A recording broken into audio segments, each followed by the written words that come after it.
بسم اللہ الرحمن الرحیم۔ السلام علیکم ڈیئر اسٹوڈنٹس، میں مخاطب ہوں تاریخ پاکستان سیکنڈ ایئر کے طلبہ سے۔ آپ جانتے ہیں کہ آپ کا اب 9 تاریخ کو ٹیسٹ ہے ہسٹری آف پاکستان کا۔ تو اس لاسٹ ویک میں ہم نے جو کچھ سلیبس کے اندر اسٹڈی کیا ہے، پڑھا ہے، اس کو ہم یہاں پہ آج اوور ویو کریں گے تاکہ آپ ٹیسٹ کی بہتر پریپریشن کر پائیں۔ عزیز طلبہ، لاسٹ ویک ہم نے چیپٹر نمبر 3 کو کلاس میں ڈسکس کیا تھا۔ چیپٹر نمبر 3 کے اندر کچھ آرٹیکلز تھے جو کانسٹیٹیوشنل ایوولوشن کے حوالے سے تھے، آئینی ارتقاء کے حوالے سے۔ تو اس میں آپ لاسٹ ویک میں بھی آئی تھنک سیکنڈ چیپٹر سے ٹیسٹ دے چکے ہیں، جس میں قرارداد مقاصد وغیرہ اور جو انیشیل ڈیولپمنٹ تھی کانسٹیٹیوشنل ایوولوشن کی، وہ ہم نے پڑھی تھی، ایفرٹس کے بارے میں آپ نے ڈسکس کیا تھا۔ نیکسٹ ابھی آپ چیپٹر نمبر 3 میں جو پڑھنے جا رہے ہیں آئینی ارتقاء کے حوالے سے، اس میں جسٹ شروع میں تو حوالہ ہے قرارداد مقاصد کے حوالے سے، آبجیکٹیو ریزولوشن 1949 آپ نے اسٹڈی کیا ہے۔ اس کے بعد بنیادی اصولوں کی کمیٹی کے حوالے سے آپ نے کچھ وہاں پہ اسٹڈی کیا تھا، جس کے پوائنٹس تھے 22 نکات پر مشتمل وہ ایک رپورٹ تھی، اس کو اسٹڈی کیا۔ آفٹر دیٹ 1956 کا کانسٹیٹیوشن آپ نے اسٹڈی کیا تھا تھرڈ چیپٹر میں۔ آفٹر دیٹ آپ نے 1962 کا کانسٹیٹیوشن اسٹڈی کیا۔ دین اب ہمارے پاس جو آرٹیکل تھا جس کو ہم نے زیادہ ٹائم صرف کیا تھا جس پر تھرڈ چیپٹر کے اندر، وہ 1973 عیسوی کا آئین تھا۔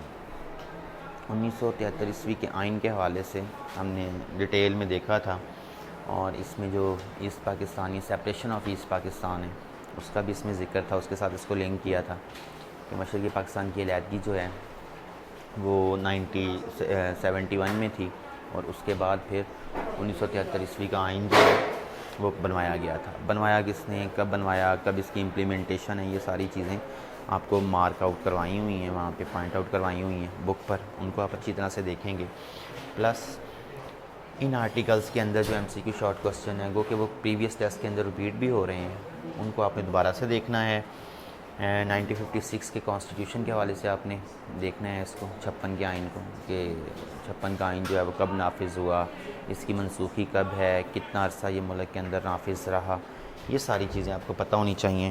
اس کے بعد 1962 عیسوی کے آئین کے حوالے سے بھی آپ کو اسی طرح سے اس کی ڈیٹ وغیرہ، ڈیٹ آف امپلیمنٹیشن ہے، اس کا آپ کو پتہ ہونا چاہیے، کتنا عرصہ وہ نافذ رہا، کس نے اس کو نافذ کروایا، ملک کے اندر بنوایا کس نے تھا، اس کی فیچرز کیا تھے۔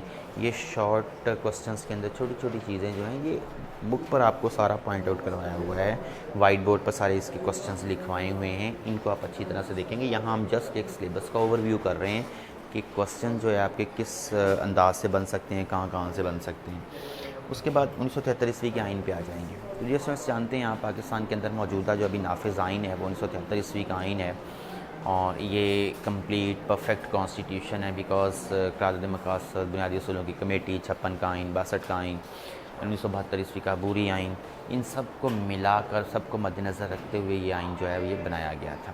اچھا، اس آئین کی خصوصیت پھر یہ تھی کہ جب 1973 عیسوی کا آئین نافذ ہوا ہے تو ایٹ دیٹ ٹائم پاکستان کا جغرافیہ تبدیل ہو چکا ہے، مشرقی پاکستان سے الگ ہو چکا ہے، مغربی پاکستان کے اندر اس آئین کا نفاذ ہے، تو اس میں کافی آرٹیکلز جو ہیں وہ 56 اور 62 سے ڈفرینٹ ہیں۔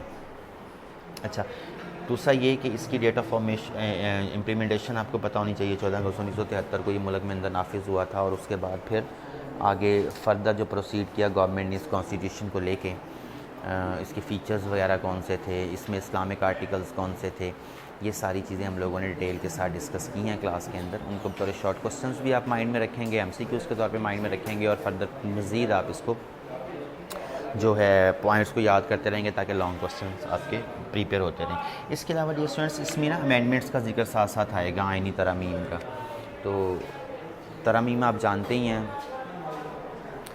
تبدیلی کو کہتے ہیں، چینجنگز کو کہتے ہیں۔ آئینی ترامیم جو ہوتی ہیں وہ کانسٹیٹیوشن کے اندر وقت کے ساتھ ساتھ ضروریات کے مطابق جو تبدیلیاں کی جاتی ہیں، لاز کو، پرنسپلز کو، قوانین کو لے کر ان کا اس میں تذکرہ ہے۔ تو اس کو آپ نے بڑا دھیان سے مائنڈ میں رکھنا ہے کہ 73 کے آئین کے اندر آئینی ترامیم جو ہیں وہ کون کون سی ہیں، کب ہوئی ہیں، کس سے متعلق وہ ترمیم یا چینجنگ تھی، وہ ساری۔ اس کے بعد ایکسرسائز کے اندر آپ کے پاس ہیں ایم سی کیوز ہیں، شارٹ کوسچنز ہیں، تو وہ ان کے نمبر بھی مارک کروائے ہیں 75 to 90۔ 75 سے لے کے 90 تک، اور ایم سی کیوز ہیں اس طرح سے شارٹ کوسچنز بھی 75 سے لے کر 90 تک ہیں. ان کو آپ اچھی طرح سے پریپیئر کر لیں گے. پلس ان آرٹیکلس کے اندر سے M C Qs short questions بنیں گے. اس میں جو امپورٹنٹ آرٹیکلس ہیں وہ 56 کا کانسٹیٹیوشن ہے ایز اے لانگ ٹاپک، 73 کا کانسٹیٹیوشن ہے ایز اے لانگ ٹاپک. تو اس طرح سے آپ اپنے ٹیسٹ کو بہتر انداز میں پریپیئر کر لیں گے. آئی ہوپ آپ کو اندازہ ہوگا کہ آپ نے کس طرح سے اپنے ٹیسٹ کو پریپیئر کرنا ہے. نیکسٹ ٹیسٹ میں آپ سے دوبارہ ملاقات ہوگی. تب تک اجازت دیں. اللہ حافظ. بند کرو سر.